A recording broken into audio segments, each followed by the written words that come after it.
Okej. Teraz opowiem wam o perełce całego tego gospodarstwa. To jest przekładnia ślimakowa z bardzo dużym przełożeniem. To jest napędzający ją silnik. Podejrzewam, że około 700 W. 100 W czy 70? Podejrzewam. Jak się dowie, się dowie. No jak się dowiem, to dam znać. No nie jest za duży.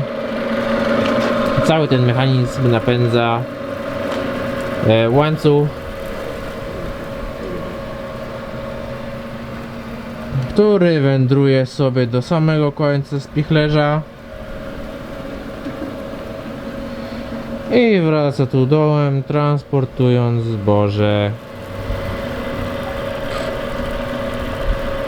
To czerwone światełko to fotokomórka.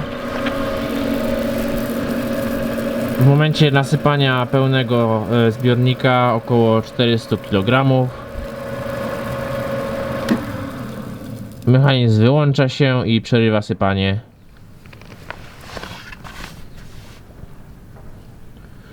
No i za momencik się uruchomi ponownie. Dobra, teraz czas na opowiadankę, jak zamontowałem te kątowniki, a czyli te rury kwadratowe do dachu. To są pręty 12. Na górze jest uszczelka zrobiona z węża gumowego i ściśnięta na górze z podkładką. Jeszcze na dachu jest kolejna podkładka z uszczelką i one są obie ściśnięte tak, żeby nie dopuszczać do przecieków. Wszystko jest przepuszczone na przelot przez bełek. O! Tu z przodu widać kolejny. No, kolejny raz w ten sam sposób. Dosłownie wszystkie te rury są tak właśnie zamontowane. Pręt 12 przeciągnięte przez bełek. Następnie przeciągnięte przez na górze przez rurę. No.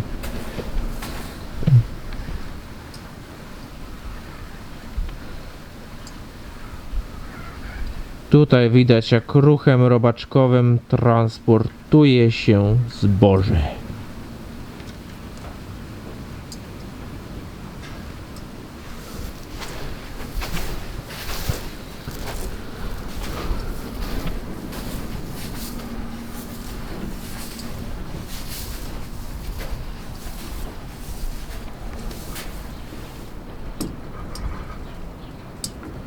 Właśnie, w ten sposób wraca, łańcuch wypada z rury. To jest zwykła rura PP. Taką od wody użyłem akurat. Na samym końcu jest objemka metalowa. Następnie kółeczko od taczki. Jeszcze takie plastikowe. Tyle zostało delikatnie wyżłobione, żeby łańcuch ładnie z niego wypadał. Następnie to wędruje na naciągacz, który już nie jest nawet mocno naciągnięty.